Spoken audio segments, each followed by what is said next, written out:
നമ്മുടെ ജീവിതത്തിൻ്റെ തിരക്കുകൾ, അനിശ്ചിതത്വങ്ങൾ, ക്ലേശങ്ങൾ എന്നിവയുടെ നടുവിൽ പലപ്പോഴും നാം പ്രത്യാശ നഷ്ടപ്പെട്ട് ദിശയും സമാധാനവും തേടി അലയുന്നു. എന്നാൽ നമുക്ക് സമാധാനമേകുന്ന വാക്കുകൾ ഈശോ ഇതിനകം തന്നെ പ്രസ്താവിച്ചിട്ടുണ്ട്. ഇന്ന് ഈ വീഡിയോയിലൂടെ അവൻ നിങ്ങളോട് സംസാരിക്കുമ്പോൾ അവൻ്റെ ശബ്ദം നിങ്ങളുടെ ഹൃദയത്തിൽ എത്തട്ടെ എന്ന് പ്രാർത്ഥിക്കുന്നു. അധ്വാനിക്കുന്നവരും ഭാരം ചുമക്കുന്നവരും ആയുള്ളവരെ, എല്ലാവരും എൻ്റെ അടുക്കൽ വരുവിൻ, ഞാൻ നിങ്ങളെ ആശ്വസിപ്പിക്കും.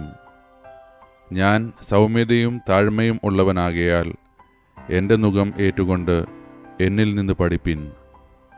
എന്നാൽ നിങ്ങളുടെ ആത്മാക്കൾ ആശ്വാസം കണ്ടെത്തും. എൻ്റെ നുകം മൃദുവും എൻ്റെ ചുമട് ലഘുവും ആകുന്നു.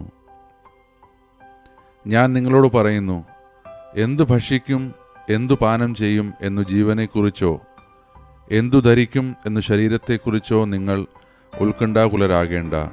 ഭക്ഷണത്തേക്കാൾ ജീവനും വസ്ത്രത്തേക്കാൾ ശരീരവും ശ്രേഷ്ഠമല്ലേ? ആകാശത്തിലെ പക്ഷികളെ നോക്കുവിൻ, അവ വിതയ്ക്കുന്നില്ല, കൊയ്യുന്നില്ല, കളപ്പുരയിൽ ശേഖരിക്കുന്നുമില്ല. എങ്കിലും നിങ്ങളുടെ സ്വർഗസ്ഥനായ പിതാവ് അവയെ തീറ്റിപ്പോറ്റുന്നു. അവയേക്കാൾ എത്രയോ വിലപ്പെട്ടവരാണ് നിങ്ങൾ. ഞാൻ നിങ്ങൾക്ക് സമാധാനം തന്നിട്ട് പോകുന്നു. എൻ്റെ സമാധാനം നിങ്ങൾക്ക് ഞാൻ നൽകുന്നു.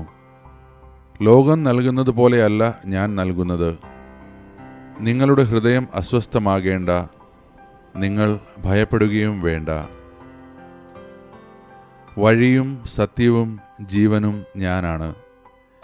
എന്നിലൂടെയല്ലാതെ ആരും പിതാവിൻ്റെ അടുക്കലേക്ക് വരുന്നില്ല. നിങ്ങൾ എന്നിൽ വസിക്കുകയും എൻ്റെ വാക്കുകൾ നിങ്ങളിൽ നിലനിൽക്കുകയും ചെയ്യുന്നെങ്കിൽ ഇഷ്ടമുള്ളത് ചോദിച്ചു കൊള്ളുക, നിങ്ങൾക്ക് ലഭിക്കും. ലോകത്തിൽ നിങ്ങൾക്ക് ഞെരുക്കമുണ്ടാകും, എങ്കിലും ധൈര്യമായിരിക്കുവിൻ, ഞാൻ ലോകത്തെ കീഴടക്കിയിരിക്കുന്നു. ഞാൻ ലോകത്തിൻ്റെ പ്രകാശമാണ്. എന്നെ അനുഗമിക്കുന്നവൻ ഒരിക്കലും അന്ധകാരത്തിൽ നടക്കുകയില്ല, അവന് ജീവൻ്റെ പ്രകാശമുണ്ടായിരിക്കും. യുഗാന്തം വരെ എന്നും ഞാൻ നിങ്ങളോടുകൂടെ ഉണ്ടായിരിക്കും. യേശുവിൻ്റെ വാക്കുകൾ എത്ര ആശ്വാസം പകരുന്നവയാണ്, ശാശ്വതമാണ്, സത്യത്താൽ, സ്നേഹത്താൽ, ശക്തിയാൽ നിറഞ്ഞതാണ്. നിങ്ങൾ എവിടെയായാലും അവൻ നമ്മെ തൻ്റെ പക്കലേക്ക് ക്ഷണിക്കുന്നു. അവൻ നമ്മുടെ വഴിയും സത്യവും ജീവനുമാണ്, നമ്മുടെ ശക്തിയാണ്. നമുക്ക് ഈശോയുടെ ശബ്ദം കേൾക്കുകയും അവൻ്റെ വെളിച്ചത്തിൽ നടക്കുകയും ചെയ്യാം. അനുഗ്രഹീതരാകാം.